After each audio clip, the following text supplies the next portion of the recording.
It is mid-morning at Lake Imburo National Park, Western Uganda. Zebras and giraffes graze. Buffaloes are down by the water, taking a drink. This is just one of the 10 national parks in Uganda, where before COVID-19, poaching had been on the decline.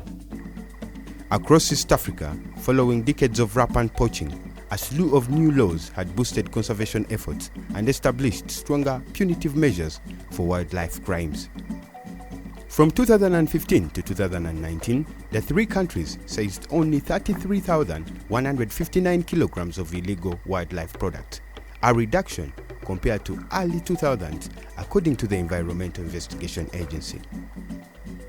At the same time, Nigeria, Cameroon, and the DRC have replaced the East African ports as the focus of criminal trafficking networks in Africa.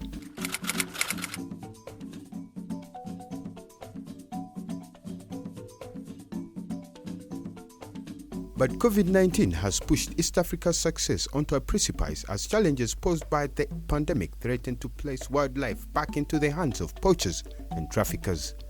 The United Nations estimates that the global illegal wildlife trade is worth between $7 billion and $23 billion a year. In East Africa, governments fund conservation through largely tourism dollars, which fell by more than a half due to lockdowns and border closures. Nature, Ecology and Evolution 2020 reports that the COVID-19 crisis created a perfect storm to harm environmental conservation in Africa due to the combination of reduced funding, lower management capacity, and increased poaching as poverty worsened. COVID-19 restrictions reduced the number of people monitoring and surveying protected areas. In Kenya, the COVID-19 lockdown led to an uptick in poaching and trafficking of the pangolin, a shy mammal that was falsely suspected of spreading COVID-19 to humans. According to the Environmental Investigation Agency's Out of Africa report, Kenya ranks position number 7 in ivory and pangolin scales trafficking. Uganda ranked 4th, Tanzania 8th. Maasai pastoralist tribe living within the Masai Mara, a world-renowned savanna in southern Kenya, have seen their businesses come to a halt after the onset of the pandemic grounded tourism almost to zero. The tribe acts as local stewards to wildlife conservancies, agreeing to protect the animals in exchange for a share of tourism income. But businesses like beadwork have shattered, leaving families in need of emergency food handouts. During the pandemic, many people lost their jobs and thus resorted to searching for casual jobs. Consequently, many people have turned to charcoal burning and firewood cutting in the forest and parks. Poaching of wild animals also increased as a way for people to provide food to their families.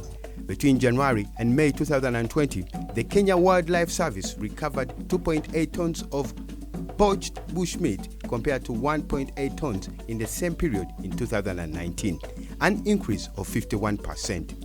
In Tanzania's famous Serengeti National Park, the number of poacher snares found more than doubled in March and April 2020 compared to the first 2 months of the year.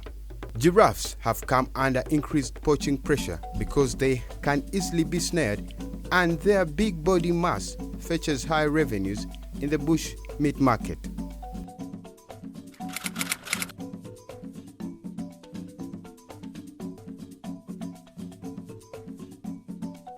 In Africa, wildlife-based tourism generated $29 billion in 2018 and employed 3.6 million people, more than any other region in the world, except for Asia Pacific, according to the World Travel and Tourism Council.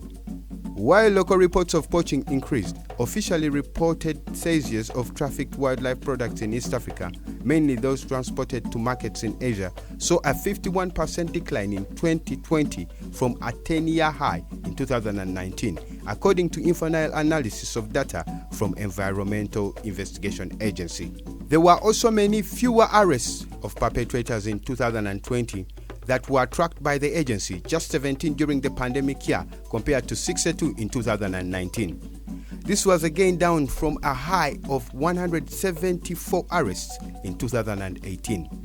Analysis and reporting by Infonile implies that these declines do not represent a sustaining curb of wildlife trafficking in East Africa, but more of a monetary blip due to travel bans, lockdowns, and delays in reporting.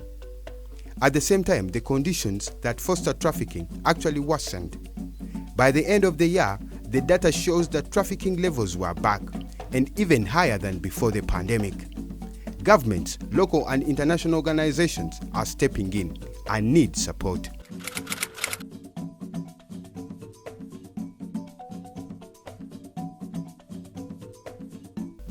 The Masai Mara Rescue Fund is a loan program to help cover lease payments owed to Masai landowners in Kenya during this time with few tourists.